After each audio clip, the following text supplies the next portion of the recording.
Okay, so our topic today is the dignity and worth of every human being. Now this is an easy one for us because all of us of a more progressive persuasion automatically sign on to the reality of the dignity and worth of every human being, especially those who agree with us. It's a little harder when they don't. That's where I want to dive in today. I want to share with you a poem by the poet laureate of Israel, and he died in the year 2000. But he wrote this poem, and you might have heard it before because I really love it. It's called "The Place Where We Are Right." I think it's really important for us as we talk about dignity and inherent worth of all human beings, especially now in our highly polarized political climate. From the place where we are right, flowers will never grow in the spring. The place where we are right is hard and trampled like a yard. But doubts and loves dig up the world like a mole, a plow, and a whisper will be heard in the place where the ruined house once stood. That poem has always been a challenge to me. From the place where we are right, and I love being right. Anybody else here love to be right? Oh yeah. All those, that dopamine or whatever those chemicals are. Yeah. The place where we are right. Flowers will never grow in the spring because that place is hard and trampled like a yard. Now, I don't know about you, but I love growing tomatoes. I love eating tomatoes even more.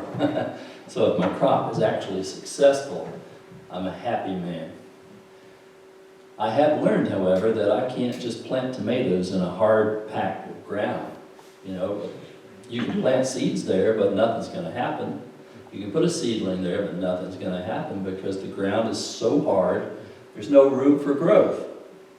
If you're going to grow a really great tomato or a pepper plant, we got ghost peppers this year, if you're going to grow something that you really want to enjoy seeing grow and actually have some fruit, you got to prepare the soil. It can't be so hard. It can't be compacted. You have to loosen up the soil so it can breathe. You have to loosen up the soil and add nutrients so it has room to be itself and to move. Well, I say all that because today we'll talk about the inherent worth and dignity of every human being. As a people of a liberal persuasion, in a global sort of abstract sense, this is a no-brainer. Every human being has dignity and worth. Of course, it goes without saying. The pioneers of Unitarian Universalism blazed the trail for us and embraced this from the start. That's why Unitarians have been at the forefront for all the civil rights struggles in our time and before us. You know, you remember seeing the leaders of Unitarian Universalism marching with Dr. King in the 60s and the civil rights movement. You see leaders of the Unitarian Fellowships now at the forefront of LGBTQ plus struggles, standing up for gay, queer, and trans folks. We draw that circle so that everyone can be included, you know. The two circles that are in our symbol, you know, based on the poem. I forget who the poet was, but he drew a circle to keep everybody else out, but this other poet drew a bigger circle to bring folks in. That's what we do at our best. That's our first principle. That's our core, the foundation upon which all the other of our principles rest. We're open-minded, compassionate, and loving. You remember that old joke? Why did the chicken cross the road? Well, the Unitarian response is, I dream of a world where the motives of chickens are not questioned. And they can cross the road anytime they want, following their own path. Inherent dignity and worth, that's easy for us. But then it comes to specifics. How about that neighbor with the political sign in his yard for the other side? Man, and you know, I feel this too, so I'm not preaching to y'all, I'm preaching to myself. How do we struggle with this? How do we work through these differences? How do we embrace people that are different from us? They're human beings who push to the limits our ability to live this principle, or even cause us to doubt it. Classic example is Hitler, which is really interesting. I want to hear that NPR interview. I'll listen to it on the way home, pull it up on the phone. He's had some competition, Osama bin Laden, and, whoever else, Putin, Biden, Trump. We have a lot of people that we can put in the hate slot and just feel really good about not liking. But I think I've shared with you before, one of the most compelling and convicting comments I've ever heard on this topic came from Reverend Barber, the leader of the Poor People's Campaign, and one of the bright lights of the state of North Carolina. I heard him say this in Asheville, in Pack Square, about 6 years ago. He said, if you can't look into the eyes of your bitter enemy and see the possibility of redemption, you're not walking the path. I say that to myself most days, just to convict myself to embrace the right path, It's important that we acknowledge difference while at the same time affirming dignity and inherent worth. Someone doesn't have to agree with us in order to be of dignity and inherent worth. It just goes without saying. It's fundamental, it's core, it's a given. Then we think, well, can some people relinquish their dignity and worth by doing horrible things? I want to think that sometimes, but the answer is no. If that were so, Hitler would just be a monster who wasn't human. And if he's a monster and not human, then he's not like me.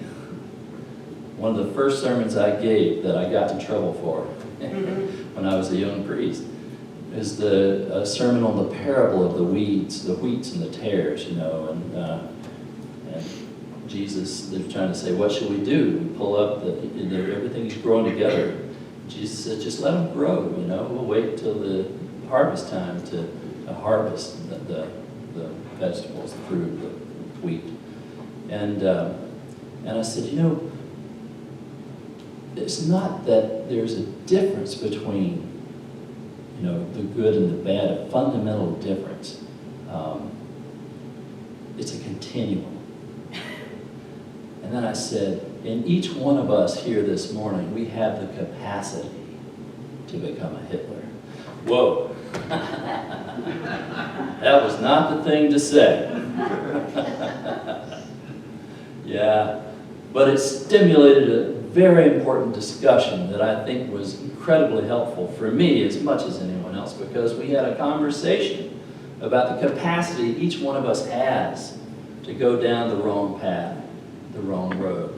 We have that capacity. So they're not monsters other than us. They're human beings like us with inherent dignity and worth who choose to do evil things with their free will. It's so easy for us to paint them out as monsters, and that way we can disregard them. That's the usual tack folks take with this sermon, but I want to go from preaching to meddling now. I think it's really important to really look at this first principle, not in terms of other people, but in terms of ourselves. Just as it's important to affirm the dignity and worth of every human being other than us, it's also important to affirm the dignity and worth that you and I have. You've heard the adage that hurt people hurt people. Mm-hmm. How do you break that cycle? You've got to realize what's going on and do something about it. So if we've made mistakes in the past, if we've been humiliated in some way, if life has dealt us a horrible hand and we feel horrible about ourselves, we have to reclaim our own dignity and worth, because we can't acknowledge that in other people until we see it in ourselves. It's got to be real.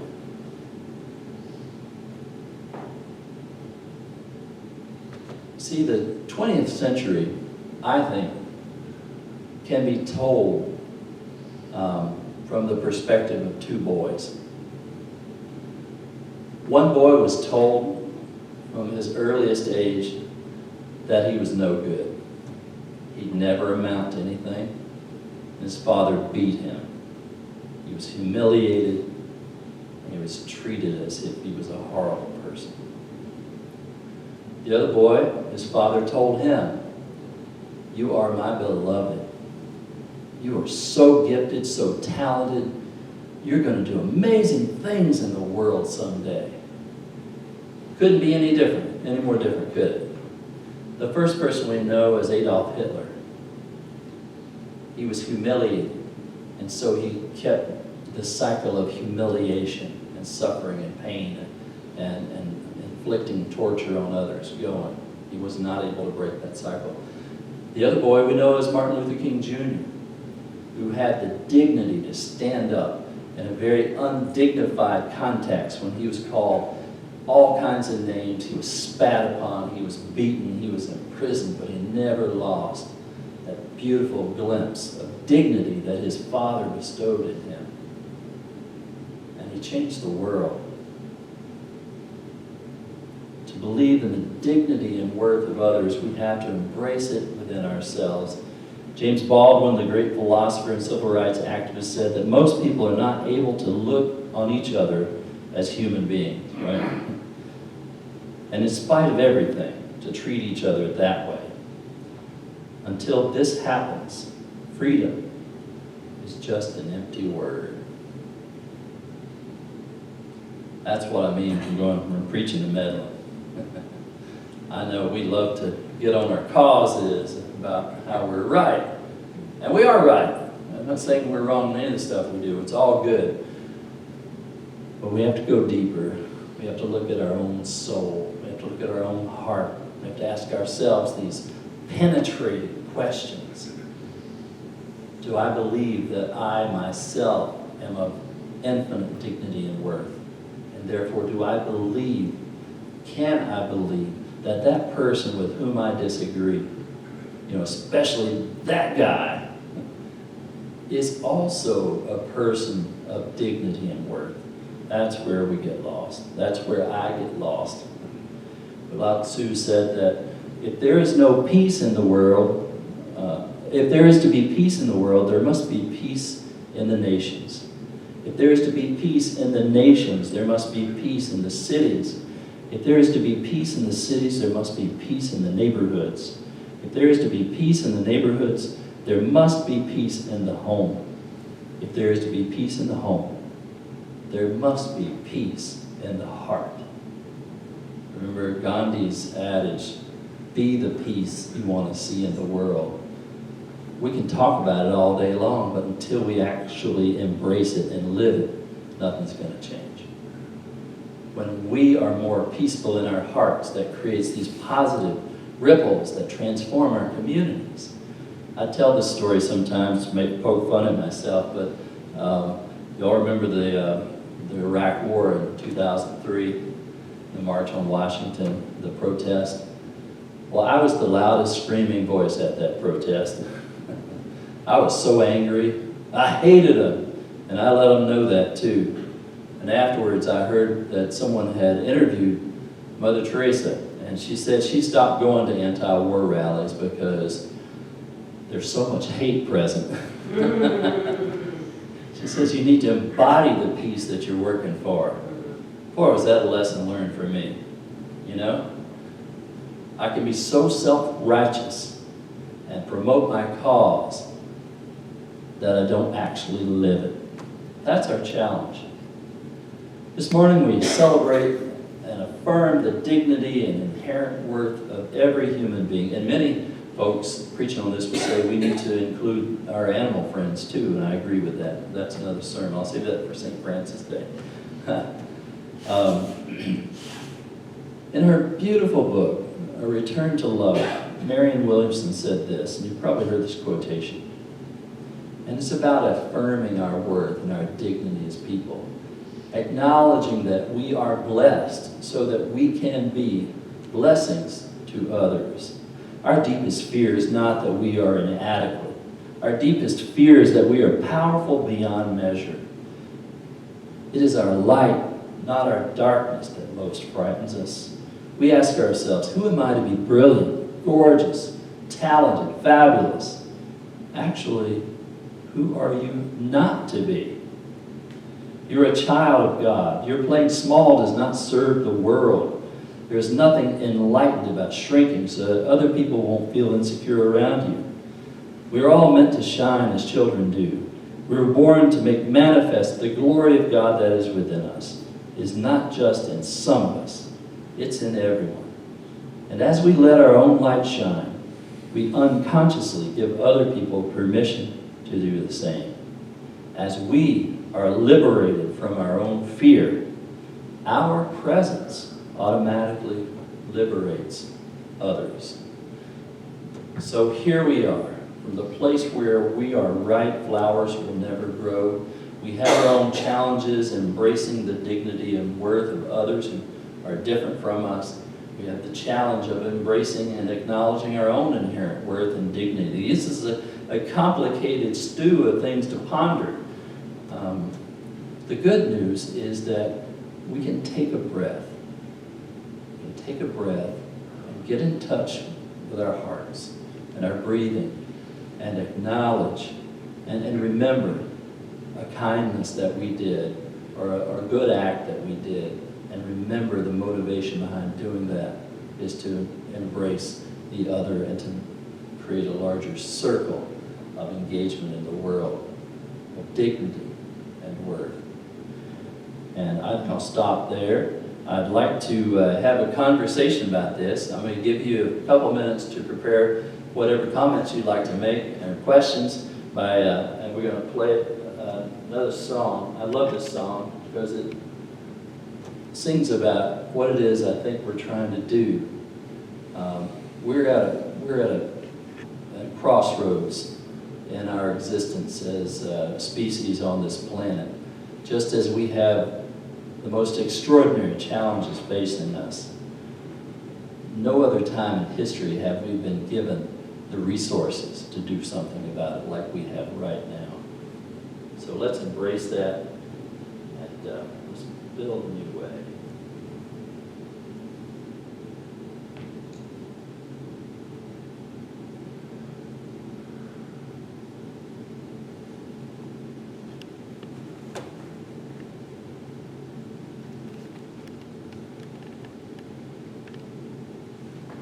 We are building a new way. We are building a new way. We are building a new way, feeling stronger every day. We are building a new way. We can feed on every need. Every need. We can feed on every need. Every need. We can feed on every need. Start with love, that is the seed. We can feed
what thoughts do you have about dignity and inherent worth that you'd like to share? Do you have any thoughts or any questions, comments? Yes, Gretchen.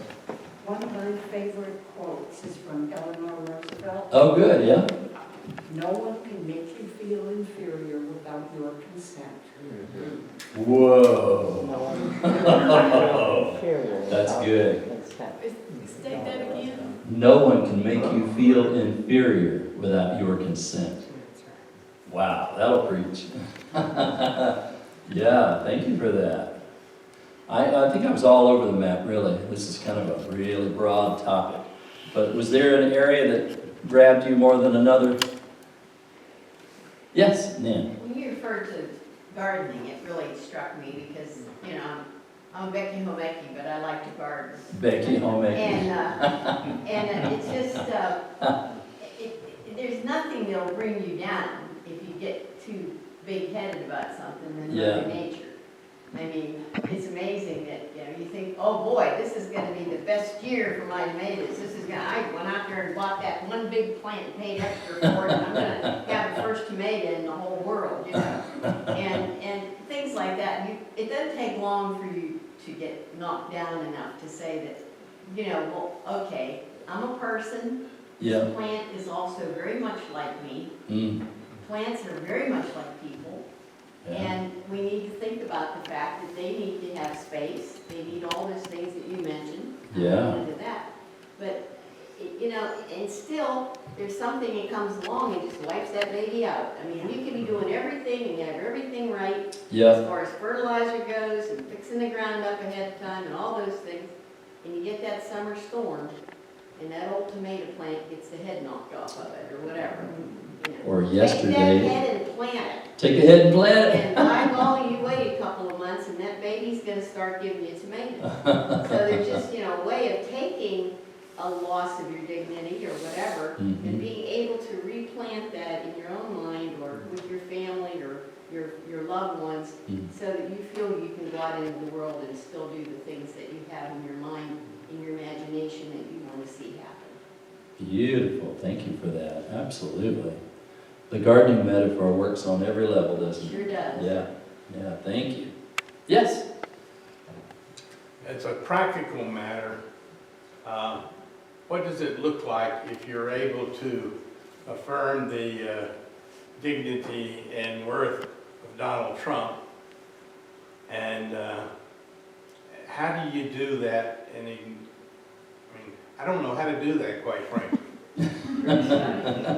Well, as I said, I'm preaching to myself as much as any of you. Yeah. Well, I think about what Reverend Barber said. I don't see, in my opinion, I don't see much evidence that he's working on redemptive things. But Reverend Barber, anyway, would hold out hope that there is the capacity for him to do that. And I guess I'd have to agree with that, but I'm with you. You know, I don't see a whole lot of redemptive stuff going on that I would get behind, that's for sure. Yeah. Derek, what were you going to say? Yeah, I want to respond to Jim's comment. I don't know about Trump. I'd rather not even bring that topic up, Jim, but I want to say that Jim mentioned on a practical level, someone just did. I found in a few situations, and they weren't necessarily political, although they could be political, on the question of how do you possibly approach somebody who you know thinks so differently than you do. And I found in these situations that it actually worked to go to them, not from them. But to do so in a pleasant, smile at them, shake their hand, or make a joke or something, and show that you are just another human being like they are. There's plenty of time to get into the arguments, and there's plenty of arguments to get into. But I really have found that you actually shock people when they know you're opposite from them, and yet you go to them instead of backing away from them. It's just amazing how that works. And so I wanted to say, on a practical level, people have opinions that I detest, and I usually say so, but not to their face necessarily, and not right away. Because there's plenty of time for that. So I really think that I joke with them about this stuff, and we really differ. But we come to the point where we recognize our common humanity, and hopefully also know that we can deal with wrong once in a while too, and we can make jokes about it all. So I would just offer that as some practice. Sense of humor goes a long way, yeah. Yeah, it sure does. Yeah, yeah. Yeah, I mean, that's the real question of our time, isn't it? The political polarization that's going on, we're just so far divided.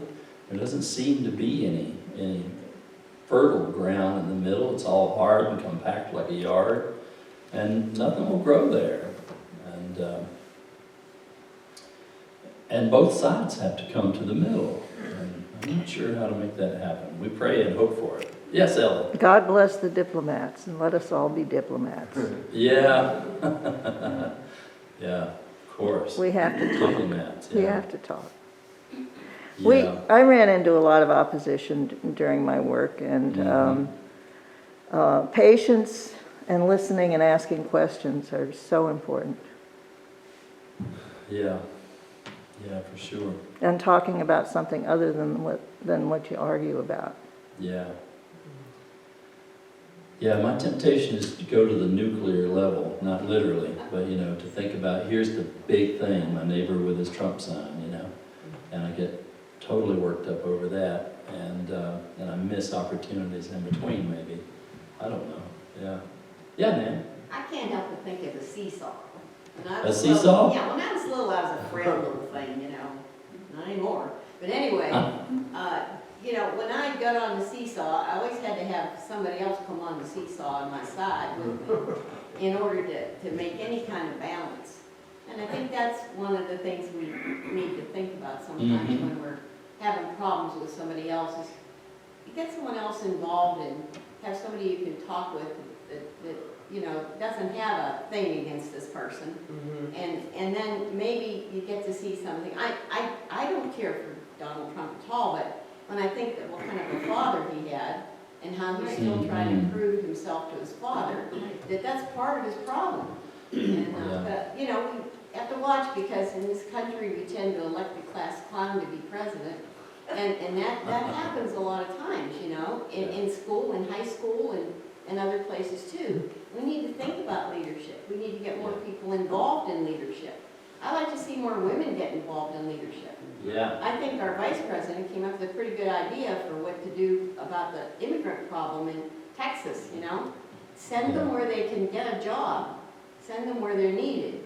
Yeah. And that's what they've done. I don't know if you heard that in the news yesterday or not, but some of the immigrants that came into Texas, they put in a bus and they went to New York. They asked the New York City hotels to take them in. And the New York City hotels need maids and they need maintenance people, they need all that kind of thing to get something started. Get that person here, get them going in a job that they can feel some dignity with. And being a mother, I've cleaned up a lot of messes. And I think cleaning up a mess makes you feel good when you get all cleaned up. And that's what has to be done when you're a politician, You run into a lot of messes that have to be cleaned up. And so, I don't know, I don't really care for Trump, but I think we need to think of people getting together to work to make things happen. And just ignore the fact that we don't like somebody that might be on the top. Just get going without them. And Congress needs to understand their responsibility. And that's one of the places where I think we need more help, more work. Amen. Yeah, absolutely. Well, you're talking about the father figure, This was an image I was going to put in the slide, but I thought, maybe this didn't really connect with where we are, but while we were talking about this, I mean, hurt people. It's a learned behavior. And the goal, I think, is to help people break that cycle and break it within ourselves, and to help others break that cycle and see themselves as people of worth and dignity and not an abused child or an abused person, because that robs you of your dignity and your self-worth. And it's a lie. But we believe a lot of lies, Yeah. You spoke early about planting in compacted soil. Yeah. And I thought back to a time 100 years or so ago when I was in the Marines. And this Semper Fi. brawny colonel, the lady in charge of all of us, kept insisting that we were, first of all, ladies and then Marines. Oh, wow. That's a different Somewhere word. in there, First one. I came First up- ladies and then Marines. somewhere in there, she said something that made me write down this little thing, and it turned out to be something that I've thought of so many times. If one consistently stands upon one's principles, they will inevitably be trampled underfoot. Hmm. Flexibility. Yeah. That's a good point. Well, what an experience you had. That's incredible. Yes? I remember when my oldest son finished college and decided to go into the Marines. Okay. And that was his choice. I tried to give him lots of options, but he was on his own path. And so he went in as an infantry officer, and we were in the war in Afghanistan. And so I remember when he went to go for his first tour. And in my heart, I could not see any justification for war whatsoever. And so he could make his decisions as it was his life. But I could not, I tried really hard to find some way that I could live with sacrificing him for something like that. And so anyway, I was on my own journey. But, we went through 20 years there, and it seems like it was lost, but I don't think it was. It's like I think what we did over there is maybe we were fighting an enemy, but what the enemy was doing, and when I look as a woman at what the life of a woman was like in Afghanistan Right. before, and it was only after 20 years of education, Yeah. of their ability to discover what they had to offer and the freedom to do that, Yeah. that is not going away. And you Right. look at the women in Afghanistan now, and they're being suppressed all over again, but they're going out the streets, Yeah. and they're protesting, and they're living with the reality of being beaten for that, but they know they have no other way to go because they don't want to live in that life of suppression. And that's what America offered to this country, to Well, these that's a good people. point. And I can't say that the war was a loss. Right. I can't. Yeah. It made a huge difference culturally for the women there. Yeah. Yeah. And now that Their experience. children's future. Yeah. Yeah. So anyway. Yeah. Thank you for that. Yeah. It's powerful. You think about where their experience will take them now that they've tasted what that equality tastes like. It's hard to give that up. So they're in the struggle for it now in a way that they weren't before. And one thing I learned from Baha'i faith tells you if you have two children and you can only afford to educate one, educate the girl because she will teach her children. So. Wow. So I don't think it's over. I think that it might look ugly right now, but I don't think it's over because there is the hope and the dignity that's been given back to women. Yeah. So that they possess it and they won't let it go. I don't think. Yeah. Paul Hawken has written a lot of books, and Project Drawdown is his latest, about how to navigate these turbulent times in terms of the climate crisis and what we might do to, reclaim our lives beyond the ravages of the climate destruction that's imminent. And the number one thing he says that we could do to make a difference in the climate crisis is to educate women in third world countries, educate girls. That's really interesting. I'm almost shocking to think that is that important that he would write that as the top thing. Yeah. And we may have been there for 20 years, but to have change, it takes time. Yeah. Yeah. So. Yeah. Bonsai plants, they take 75 years, yeah. Yeah, takes time. Anything else? Well, thank you for helping me with this sermon because I think I rambled a little bit. Paul, what were you going to say? Well, just a quick one.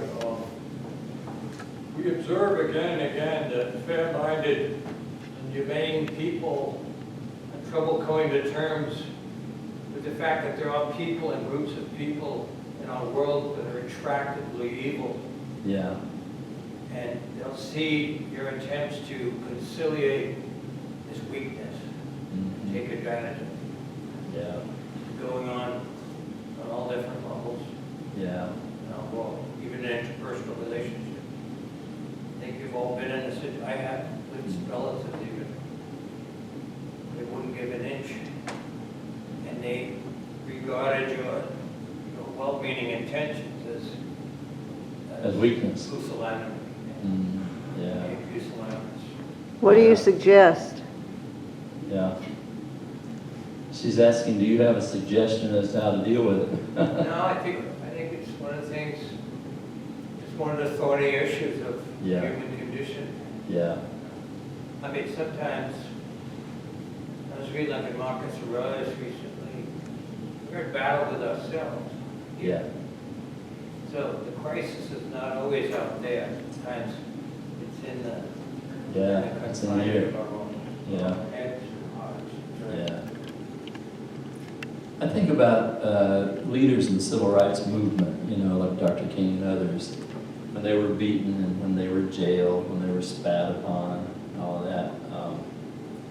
And they didn't give up hope. And they didn't give up on the dignity of the perpetrator, They, in fact, said that the future good of the perpetrator is tied up with us getting this right. So, it wasn't a liberation just for African Americans, but for the whole country, And I don't think I could have responded the way he did with such courageous kindness towards his oppressors. But it is an example to think about as I struggle in my own way. If they could do that, maybe I could do something. You think of Nelson Mandela, who after spending 27 years in prison, when he was elected president of South Africa, he had his prison guard. He invited his prison guard to the inauguration. And that was just an example, He said, when I left that prison, I carried with me the bitterness that I had experienced there. I would never leave the prison, So, yeah, it is a battle within as much as without, Yeah, Nick? I just read something the other day, made me think of another sermon that you'd given us one time, but that is the sermon of forgiveness. Mm-hmm. And the fact that when you forgive, you set a prisoner free, and you find that it's really yourself. Yeah. And that doesn't mean, if I forgive someone for doing something bad to me, it doesn't mean I give up my right to prosecute, Like a Hitler, I might acknowledge that he is a human being, but I still want to see him behind bars, so he can't do more harm. So there's tough love too. Yeah. I'm thinking about, the neighbor with the flag, Yeah. because, that, a lot of us have that in our family. Right. With that, and one common denominator, which we really have to hang on to for dear life, is the value of hard work. Mm-hmm. I think that's, a common denominator on both political Yeah. spectrums and family values. They might not be interpreted the same on both sides, but that family values and the hard work, it's just two common denominators. Yeah, and there's a lot of common ground there. We all can share that because we all want what's best for our families, and we share that with everyone else on the planet pretty much. And that's a lot of common ground. If we can just kind of get to that place and start working, we can accomplish things. Yeah. Well, you've been very kind and love your insights and your conversation. Why don't we continue them over coffee?